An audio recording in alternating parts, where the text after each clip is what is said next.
Hey guys, my name is Jerry. I'm co-founder and CEO of LlamaIndex, and today the title of the talk will be Data Considerations for Building Production-Ready LLM Applications. And so first, let's start with a very basic concept called RAG, or Retrieval Augmented Generation. So the context for this is that large language models are a phenomenal piece of technology for knowledge generation, reasoning, but a lot of people have realized that one of the limitations of them is that they're pre-trained on large amounts of publicly available data, and so they're not aware of anything after the knowledge cutoff date of 2021. One of the questions here is, how do we actually best augment language models with our own private sources of data, whether or not it's files, APIs, databases, or any other source of information that the language model itself might not have inherent access to? So that's exactly where LlamaIndex comes in. LlamaIndex is a data framework for building LLM applications of your data. And it's an open source toolkit that provides a variety of tools around both the data ingestion, indexing, as well as the data querying phase to basically help you build these LLM applications over your data and integrate the data with the LLM in some sort of data pipeline in various ways. So it consists of three main components. One is, given your private sources of data, whether it's like a PDF, a Slack conversation, or anything else, it helps you load that data and ingest it in a certain format. Then, given that loaded data, we can structure, parse, and index that data for different types of use cases, whether or not they're chatbots or agents. And this also integrates with a lot of different storage providers like vector databases, document stores, and more. Once the data is parsed and formatted and stored within your storage system, the next step is to define a retrieval and query interface on top of that data. So given any sort of input query prompt, how do we actually retrieve relevant context from your data and actually feed it into the input prompt window of the large language model? And so LlamaIndex effectively is a framework to help you build RAG systems, and not just in the prototyping phase, but actually in the production phase. So this is just a short, simple screenshot showing how you can build large language model applications with LlamaIndex. And this is just like a simple QA system you can set up in about 5 lines of code. So, given some sort of data stored in some folder on your hard drive, you can load in this data in documents. You can index this data with our vector store index. And then you can kind of define a query engine on top of this data and then ask a given question. And given this question, you'll be able to get back a response. So now, kind of taking that simple application setup experience where, prototyping an LLM app of your data is pretty easy to do, especially with frameworks like LlamaIndex. But then thinking about some of the challenges, use cases, and then challenges that users face once you actually try to take this into production, we can kind of think about this in terms of some sort of diagram. And so let's take this 2D diagram right here in terms of LLM app use cases. On the horizontal axis, you have passive to interactive. And so in terms of passive use cases, you have stuff like summarization, translation, schema extraction, or like a headless agent that doesn't require human interaction. And then in terms of more interactive use cases, for instance, you have question answering over documents, generative search, like retrieval augmented generation, where there's really a human in the loop. So that's on the horizontal axis. Now, on the vertical axis, there's a range from kind of simple reasoning to more advanced reasoning. So simple reasoning uses a language model in a pretty constrained fashion. You're basically calling it maybe once or maybe a limited number of times to try to perform a pretty constrained workflow, and you're not really relying on it for automated decision making. But then once you start getting into agentic workflows where the LLM can actually make decisions on what to do given previous information and use that to perform kind of complex chain of thought processes, that's when you start getting into agents, conversational agents, stuff around like kind of more structured analytics, where you can actually kind of reason about outputs and then use those outputs to inform your next actions. These things get more complex in terms of a reasoning loop. So along both the horizontal and vertical axes, we see that, as you go to the right and also down, so as the use cases become more interactive as well as more complex, then the more you'd have to think about problems like data management and orchestration.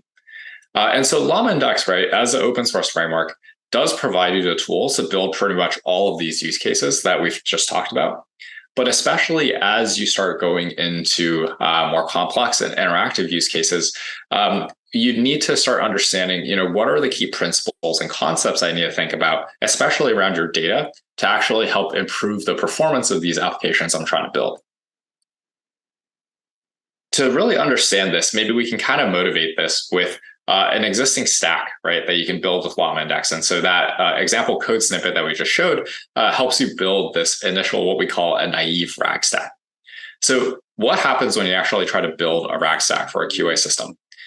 First, you want to ingest some set of data, parse it into chunks, and store it in a vector database. And then you want to query this data. You want to retrieve the most relevant chunks and feed it to your large language model. Diving into this a little bit more, the naive state right now is that you have some set of documents, for instance, like a set of PDFs, and then you want to split these documents into even chunks. Now, each chunk, by default, especially in this naive state, is just a piece of raw text, right?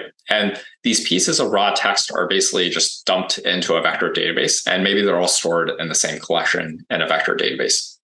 On the query and retrieval side, when you actually ask a question against your vector database with your LLM, the first step is that you want to do embedding similarity lookup.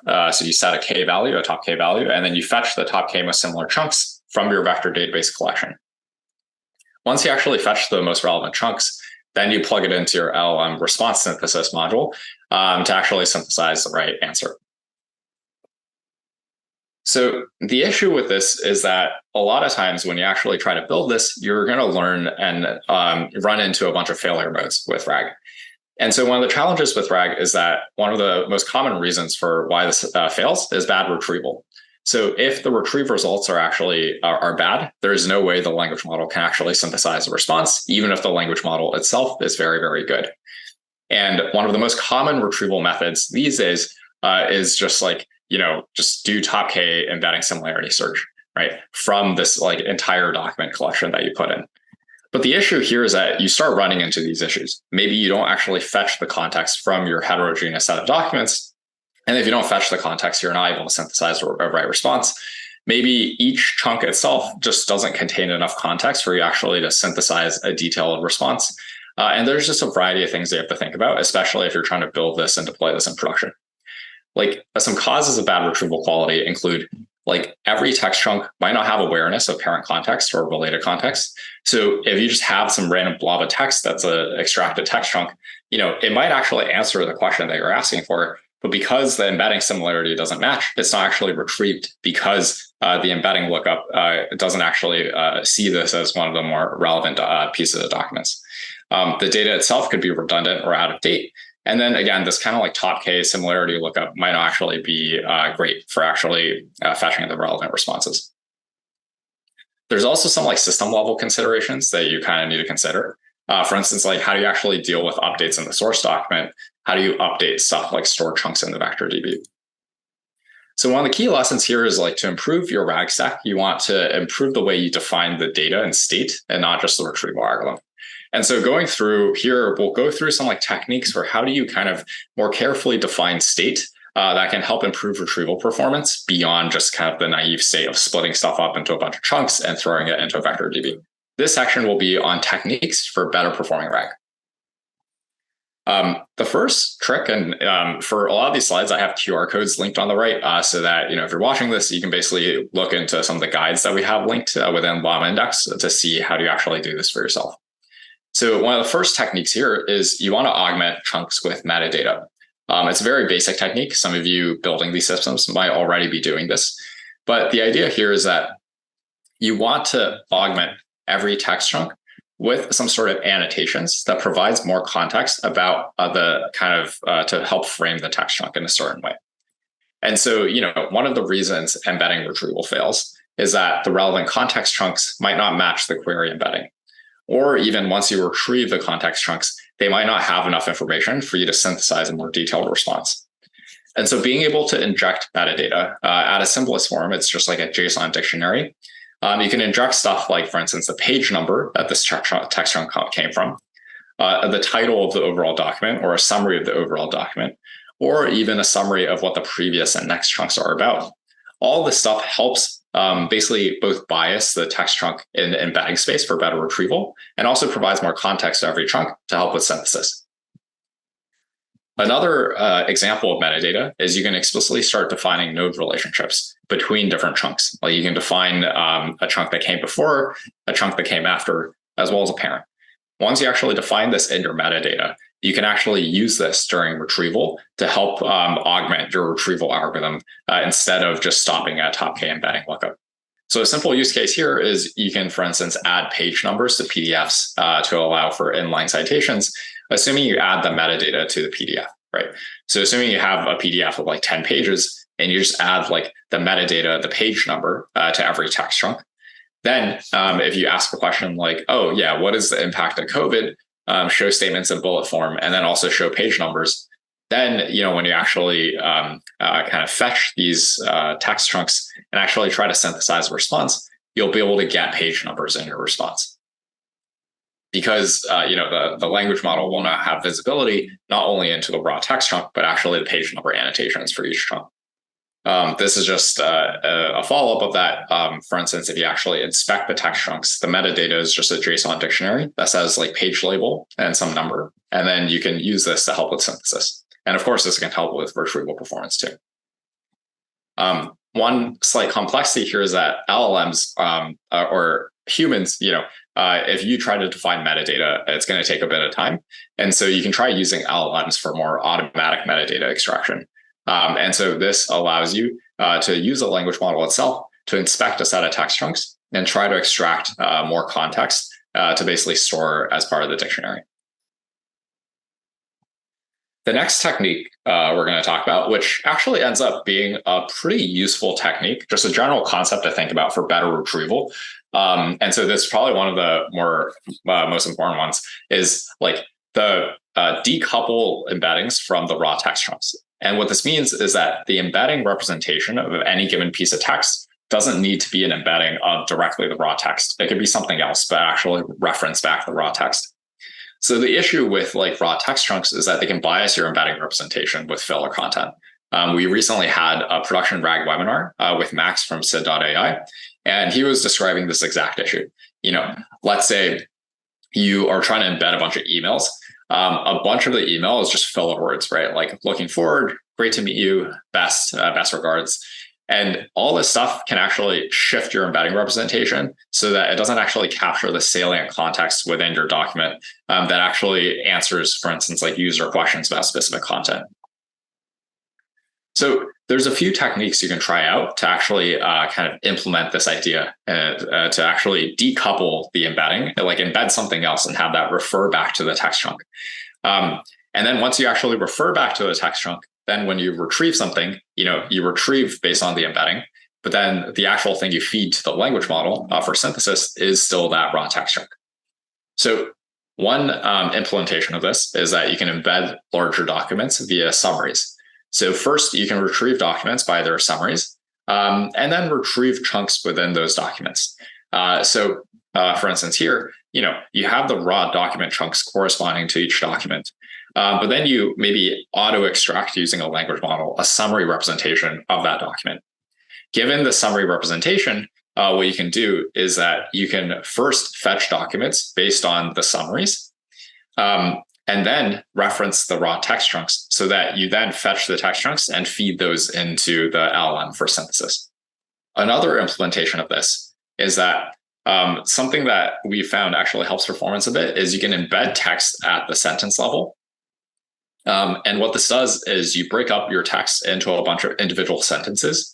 So then during retrieval, you actually a lot of times have better retrieval performance because you're just fetching very granular pieces of information that directly correspond to the specific details you're looking for in the question. But then you actually expand this window during synthesis. And so the thing you actually feed to the language model is an expanded window around this context. So this both helps with better retrieval because you retrieve based on granular context, but then you still have augmented context to actually help with synthesizing a response with more details. Another aspect here, and these are all related concepts, is that you can basically just embed other types of references to these raw text chunks too. Some examples are you can have basically like smaller chunks refer to bigger, larger chunks or parent chunks. You can have metadata as the thing that you actually embed, and then have that refer to the raw text chunks. And then, as we described, you can also embed summaries and have that refer to the text chunks. And so we actually ran some basic comparison analysis. And so over some existing auto-generated set of questions, if we look at MRR as a ranking metric where higher is better, we compared a naive top K retriever against a retriever that actually embedded the references and retrieved based on the references. And we found that the hit rate actually, or the MRR increased quite a bit actually compared to the baseline. And so it's like a 25% increase. Another technique I'll talk about is how do you actually organize your data for more structured retrieval? And so, for instance, can you tell me about Google's R&D initiatives from 2020 to 2023? If you're actually listing these years, right, in the question, dumping chunks to a single collection oftentimes doesn't work. You're going to ask a question, ask this like single collection of all like document chunks around like all financial documents across years. And you're just going to fetch back some arbitrary set of documents, and you're not guaranteed to actually have, the top 4 chunks be the relevant chunks from 2020 to 2023. Like here, you might have 2 2020s, and you might skip the year 2022 entirely. One thing that generally helps with more structured retrieval is actually tag the documents with metadata filters. And so during query time, you can actually infer these metadata filters in addition to the semantic query using LLMs. And so if you ask a question like this, you can pass this query string to the vector DB, but assuming you tag the documents appropriately, you can actually have the LLM infer the set of metadata tags that you need to search over so that, you specifically search for 2020 to 2023. And then you're fetching each chunk corresponding to each year within that collection. There's kind of like 2 high-level approaches to think about here. One is exactly that what I just talked about, which is basically, how do you organize and tag your data with metadata filters? A lot of vector databases actually support metadata filtering. And then you can do what we call auto retrieval to actually infer not just the semantic query, but also the metadata filters that you're going to pass to the vector DB to fetch the information. The next step here is related to the previous point, where if you actually index a set of documents by their summaries and you ask a question, you can basically first retrieve the documents by their summaries, right? And then from there, continue to perform retrieval within the document to fetch the relevant piece of information. So both of these are just more structured retrieval approaches that depend on you actually kind of structuring your data in a certain way. So in the last 5 minutes or so, we've talked a lot about techniques for structuring our data for actual better retrieval performance, which will help your RAG system and make it more production ready. Another piece that will actually help optimize performance is this idea of like fine tuning, and especially fine tuning within a RAG system. And we'll quickly go over some of the key concepts there. And so one important bit here is that you can choose to fine tune either the embedding model or the language model if you want to optimize the RAG system performance. Fine tuning the embeddings over your data domain. Basically, what this means is that, given some set of like text that you want to build a RAG pipeline over, what you can do is you can actually generate a synthetic query data set from the raw text chunks of your corpus. And you can actually do this with language models. And so instead of a human having to go in and try to actually generate a bunch of questions from text, you can generate the synthetic query data set using language models. And the nice thing is this basically gives you a free retrieval data set of query and context paired, because you broke this context down into a bunch of chunks. And so each question is derived from a given chunk. And so the ground truth chunk that each question corresponds to. So then if you actually feed in this query into your retrieval system and then look at the ranked results, you can see where that ground truth chunk falls in that list of ranked results. And so the diagram here below is a diagram that Joe from Vespa showed during one of our fine-tuning webinars.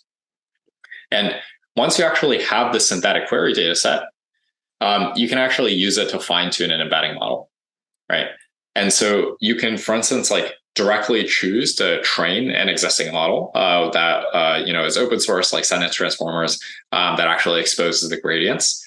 Or you could fine tune like a black box adapter on top of any existing embedding model, on top of this like synthetic data set.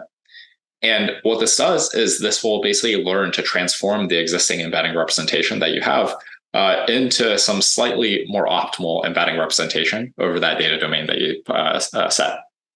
And we've just created some existing abstractions within LlamaIndex to help you actually optimize some of these embedding representations, fine tune your embeddings, and basically have you have more optimal retrieval performance. Another aspect here is like fine tuning for large language models, which, to be clear, we're still actually kind of exploring. And in my opinion, it's still in the early days of how much fine tuning LLMs interacts or complements existing RAG systems. I think an open question here is how much can fine tuning actually complement or replace retrieval systems? An example here that we have showed that has worked decently well is using like the OpenAI new embedding, new fine tuning endpoints to help distill GPT-4 like reasoning and response synthesis quality to GPT 3.5 Turbo. And so by generating a set of questions that you then run through a GPT-4 RAG system or agent system, you can actually then generate a data set that you then use to fine tune GPT 3.5. And this will enable GPT 3.5 to imitate both GPT-4 quality responses as well as their chain of thought reasoning for agent-like systems for more complex behavior. And we have found that empirically, this has seemed to improve the quality by quite a bit of actually having it GPT 3.5 display more complex reasoning and response synthesis capabilities. But there's a lot more directions here. There's style transfer. There's kind of being able to actually bake in knowledge into the language model. And that's something we're still actively exploring. If you're interested in learning more, here's some here's the QR code as well as a link on how do you actually learn more about the relationship between fine tuning and LlamaIndex. And a lot of the concepts that we saw in the beginning are in our production RAG guide. And we compiled a lot of these lessons into a big doc. And this basically comprehensively covers all the techniques that we talked about. Great. And I think that's it. Thank you for your time.